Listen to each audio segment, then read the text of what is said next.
Video diary.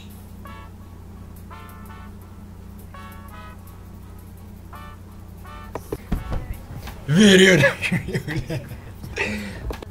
Ang galing-galing, diba?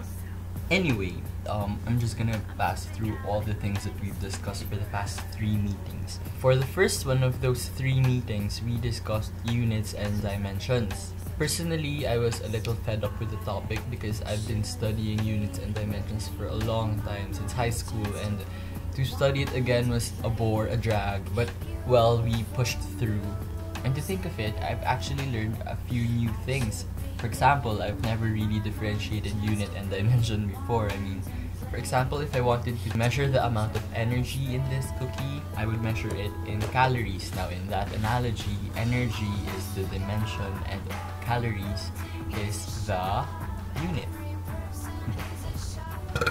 The second meeting, we discussed process variables. The ones we've discussed were temperature, pressure, flow rate, and chemical composition. Of the 4, I'm least familiar with flow rate because we never really worked with it with high school science.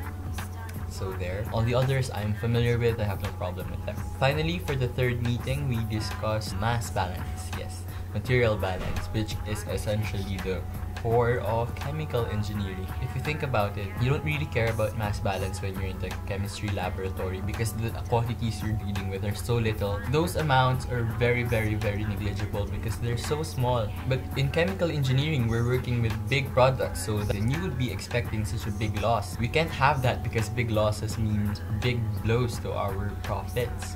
And we should maximize and optimize our resources, right?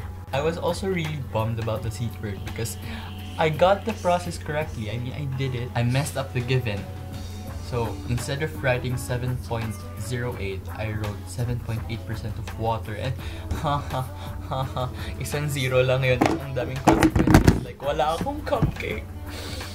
So sad. It's fine. Well, I've decided to learn from the experience and just be really careful about writing the given, because sometimes you can get so carried away with the process that you don't know that you've already messed up somewhere in the beginning. I'm really looking forward to solving more complicated questions perhaps, and to be introduced to more concepts that are relevant to chemical engineering. I can't wait to learn about this. So there, bye-bye. And also, shout out to Darren.